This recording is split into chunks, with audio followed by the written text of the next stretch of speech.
બહુ જ સરસ મજાની સ્કોલરશિપ છે ટાટા કેપિટલ પંક સ્કોલરશિપ, જેના વિશે આજે વાત કરવાનો છું બેટા.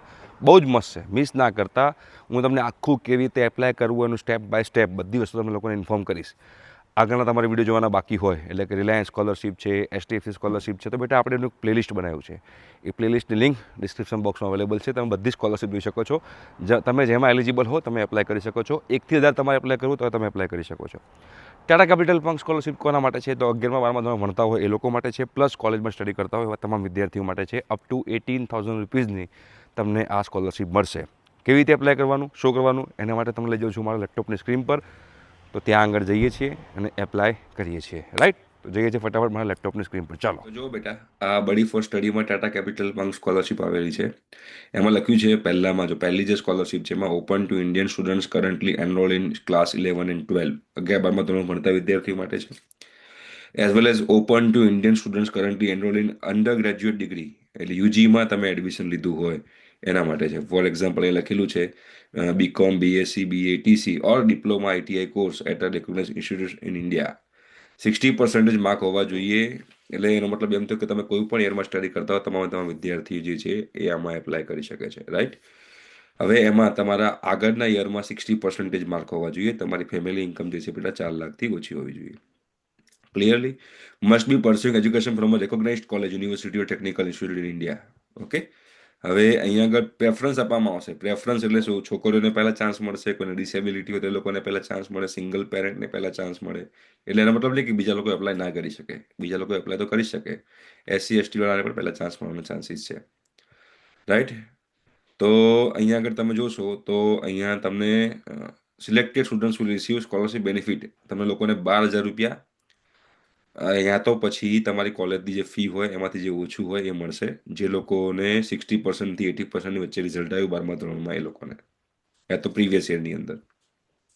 જો 80%થી 90% વચ્ચે તમારા માર્ક્સ હોય તો તમને 90% ઓફ ટ્યુશન ફી અથવા તો 15,000 બેમાંથી જે ઓછું હોય, અને તમારે 90% ઉપર હોય તો તમને 18,000 રૂપિયા અને તમારી કોર્સની ફી જે બેમાંથી ઓછું હોય. એટલે આ પૈસાથી તમે લોકો લેપટોપ પરચેસ કરી શકો છો તમારે કરવું હોય તો. રાઈટ. તો તમને લોકોને આ ખ્યાલ હોવું જોઈએ. ડોક્યુમેન્ટ્સમાં બેટા તમારા government issued identity proof, passport size photograph, income proof, proof of admission, current academic year fee receipt, bank account details, marksheet and disability caste certificate, આ બધું તમારે જોઈશે. ઓકે. હવે તમારે એપ્લાય નાઉ બટન પર ક્લિક કરવાનું છે. તમે જો બેટા એપ્લાય નાઉ બટન પર ક્લિક કરશો એટલે એની આખી જે વિન્ડો છે આ ઓપન થશે, જોવા રહીએ. બરાબર, એવા બધા એલિજિબિલિટી ક્રાઇટેરિયા લખેલો જ છે. એમાં ડોક્યુમેન્ટ્સ બધા અહીંયા આગળ લખેલા જ છે. રાઈટ. અહીંયા આગળ અમારો આધાર કાર્ડ જે છે તમારું ડિજીલોકરથી એ લોકો લિંક કરશે. એકદમ જેન્યુઅન છે, કોઈ ગભરાવાની જરૂર નથી. અહીંયા તમારે આઈ હેવ રીડ અને આઈ કન્સેન્ટ ટુ ધ કેપ્ચર એ બંને પર ક્લિક કરી સ્ટાર્ટ એપ્લિકેશન બટન પર જવાનું છે. તમે જશો એટલે તમારે personal detail, family detail, social economic condition, education detail, more about your self, references, proof and review, આ બધી શું તમારે ભરવી પડશે. રાઈટ. પર્સનલ ડિટેલ તમારે ભરી દેવાની છે, એટલે એમાં બહુ ખાસ પડતો નથી. આપણે જઈએ બેટા ફેમિલી ડિટેલમાં, તો એમાં તમારી ટોટલ અર્નિંગ મેમ્બર કેટલા છે એ તમારે સિલેક્ટ કરવાના. ટોટલ નોન અર્નિંગ મેમ્બર્સ કેટલા છે? ફોર એક્ઝામ્પલ 4 લોકો હોય, એમાં 2 કમાતા હોય તો 2 પેલામાં અને 2 પેલામાં. Total number of siblings including your self, તમે અને તમારા ભાઈ કે બેન કોઈ હોય તો 2 લખવાનું, તમે એકલા હો તો 1 લખવાનું. રાઈટ. ફાધરનું સ્ટેટસ શું છે? અહીંયા આગળ ડિસીઝ છે, ડિવોર્સ છે, ડિઝર્ટેડ છે કે અલાઈવ છે. રાઈટ. એ તમારે જે પણ હોય લખવાનું છે. મધર સ્ટેટસમાં પણ એવું લખવાનું છે કે અલાઈવ છે કે પછી કોઈ રોગ છે, ડાયવોર્સી છે. રાઈટ. એ પ્રમાણે તમારે લોકોએ ધ્યાનમાં રાખવાનું છે અને સિલેક્ટ કરવાનું છે ફાધર મધરનું, જે તમારે બેટા ફેમિલી ડિટેલમાં આવશે. તમે આ ભરતા જાઓ એટલે નીચે સેવ એન્ડ કન્ટિન્યુ છે એની પર ક્લિક કરતા રહેજો. હું સેવ એન્ડ કન્ટિન્યુ નથી કરી રહ્યો બિકોઝ મેં કોઈ જગ્યાએ અહીંયા ડિટેલ ભરી નથી. એટલે સોશિયલ ઇકોનોમિક કન્ડિશનમાં જઈશું આપણે. એમાં તમારે ગેજેટ્સ ઓન તમારી પાસે કંઈ છે? જો અહીંયા લખેલું છે સ્માર્ટફોન, લેપટોપ કંઈ છે કે ના હોય તો નહીં લખવાનું, હોય તો લખવાનું, નન હોય તો નીચે નન બટન પર ક્લિક કરી દઈશું. એપ્લાયન્સીસ ઓન, તમારી પાસે કોઈ એપ્લાયન્સીસ છે ઘરમાં, હોય તો ઠીક, ના હોય તો નન લખી દેવાના. આમાંથી કોઈ એપ્લાયન્સીસ હોય તો. કોઈ વ્હીકલ તમે રાખો છો, યસ ઓર નો તમારે સિલેક્ટ કરવાનું. તમારું પોતાનું ઘર છે, ભાડાનું ઘર છે, લીઝ પર લીધું છે, ગવર્મેન્ટ ક્વાર્ટર છે, હોસ્ટેલમાં રહો છો, પેઇંગ ગેસ્ટમાં રહો છો, એ તમારે લખવાનું રહેશે. રેસિડેન્ટ ટાઈપ, તમે એપાર્ટમેન્ટ છે કે જે પણ તમારે હોય, ફ્લેટ છે, જે લખવા હોય તમારે સિલેક્ટ કરવાનું રહેશે. નેચર ઓફ એરિયા, અર્બન છે, રૂરલ છે કે સેમી અર્બન છે, મતલબ સિટીમાં છે, ગામડામાં છે કે જે બી હોય. બરાબર. તમે કોઈ હોલ્ડર છો, બિલો પોવર્ટી લાઇનમાં આવો છો, અબો પોવર્ટી લાઇનમાં આવો છો, Mahatma Gandhi national rural employment guarantee એક્ટમાં આવો છો, કશામાં ના આવતા તો નન બટન પર ક્લિક કરી દેવાનું, રાઈટ? આ તમારી થઈ ગઈ સોશિયલ ઇકોનોમિક કન્ડિશન્સ. આ જેટલી પુઅર હશે એટલું વધારે તમને સ્કોલરશિપ મળવાના ચાન્સીસ રહેશે. પછી એજ્યુકેશન ડિટેલમાં તમારે સ્ટડિંગ, તમે શેમાં સ્ટડી કરી રહ્યા છો, આઈટીઆઈમાં, પોલિટિક ડિપ્લોમા, આઈટીઆઈમાં કે ગ્રેજ્યુએશનમાં. કરો તો સિસ્ટમ સિલેક્ટ કરો, કયા સેમેસ્ટરમાં છો. ભાઈ કરંટ સેમેસ્ટર તમારું જે બી હોય, 8 સેમેસ્ટરમાં, ફોર એક્ઝામ્પલ થર્ડ સેમેસ્ટરમાં છો તો તમારે સિલેક્ટ કરી દેવાનું. ગ્રેજ્યુએશનમાં છો એટલે થર્ડ સેમેસ્ટરમાં છો. More about your self, what are your career experience. બરાબર, મિનિમમ 20 શબ્દોમાં લખેલું હોવું જોઈએ, 20 કેરેક્ટર એટલે કે 20 letter. What are your career aspiration. આ જેટલું તમે વ્યવસ્થિત લખશો તમને એટલું વધારે બેનિફિટ થશે. કરિયર એસ્પિરેશનમાં તમારે તમારી જે ઈચ્છાઓ હોય બધી લખવાની છે, કે મારે આ કરવાની ઈચ્છા છે, મારે આ કરવાની ઈચ્છા છે, એ બધું તમારે લખવાનું એકદમ પ્રોપરલી સાચું. ચેટ જીપીટીનો યુઝ ના કરતા, હા, બાકી દાવ થઈ જશે.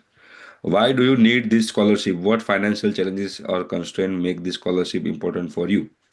તો આખી એ બતાવવાની તમારે સ્કોલરશિપમાં કે તમને કેમ જોઈએ છે. લેપટોપ માટે જોઈએ છે, કે કોલેજની ફીસ જ ભરવી છે, કે જે બી XYZ રીઝન હોય તમારે પ્રોપર લખવાનું. પછી how do you know about the scholarship, એમાં તમારે જે લખવું હોય, buddy for study, social media, teacher, radio, તમારે જે લખવું તમે લખી શકો છો.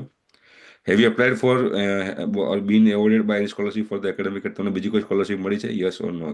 મળી હોય તો લખવાનું, ના મળી તો એપ્લાય કર્યું હોય તો નો લખજો. ના મળી હોય, હજુ ફાઇનલ ડિસિઝન ના આવ્યું હોય તો તમારે નો જ લખવાનું હોય.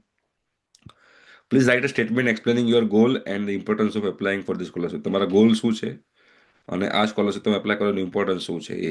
How many members are there in family, તમારા ફેમિલીમાં કેટલા મેમ્બર્સ છે. Are you child of an employ currently working in Tata કેપિટલમાં છે તમારા કોઈ ચાઇલ્ડ, એના પપ્પા તમારા આમાં કામ કરે છે, કરતા હોય તો યસ, ના કરતા હોય તો no. Current year mode of course, તમારો કોર્સ કેવો છે, ફૂલ ટાઈમ કે પાર્ટ ટાઈમ.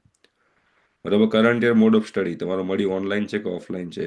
ડે સ્કોલર મતલબ કે શું, તમે ઘરે રહો છો અને કોલેજ જાઓ છો. હોસ્ટેલર મતલબ શું, હોસ્ટેલર મતલબ કે તમે હોસ્ટેલમાં રહીને ભણો છો. ડિસ્ટન્સ લર્નિંગ મતલબ કે તમારો ઓનલાઈન કોર્સ છે. કઈ ટાઈપ છે તમારી, ગવર્મેન્ટ કોલેજ છે, ગવર્મેન્ટ એડેડ છે કે પ્રાઇવેટ છે, તમારે લખવાનું છે. Please provide a percentage for the last academic session, 25-26માં તમારે જે રિઝલ્ટ હોય તમારે આગળ લખવાનું છે અને સેવ એન્ડ કન્ટિન્યુ પર જવાનું છે. એના પછી બધા રેફરન્સીસ આવશે, એમાં તમારે કોઈ બી રેફરન્સનું નામ, તમારા કોલેજના HOD હોય, જે પણ હોય, તમારા સ્કૂલના પ્રિન્સિપાલ હોય, જે પણ હોય તમારે બેટા અહીં આગળ લખવાનું રહેશે. એનો તમારો રિલેશન શું છે, એની જોડે તમારો સંબંધ શું છે, તમારે એનો ફોન નંબર અને એની ઈમેલ આઈડી, એ રીતે બીજું રેફરન્સ નાખવાનું છે. એનો રિલેશન શું છે, ફોન નંબર અને ઈમેલ આઈડી.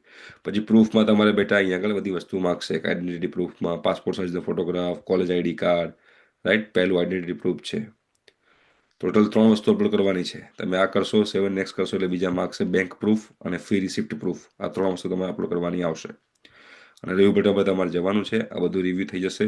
આની બધા ઉપર ક્લિક કરી દેવાનું અને સબમિટ બટન પર ક્લિક કરી દેવાનું, એટલે તમારે અહીંયા આગળ જે છે એપ્લાય થઈ જશે. રાઈટ. તો તમારે બેટા આવી રીતે ટાટા કેપિટલ પંક સ્કોલરશિપ માટે એપ્લાય કરવાનું છે. તો એપ્લાય કરી દેજો ભાઈ. Thank you so much. By.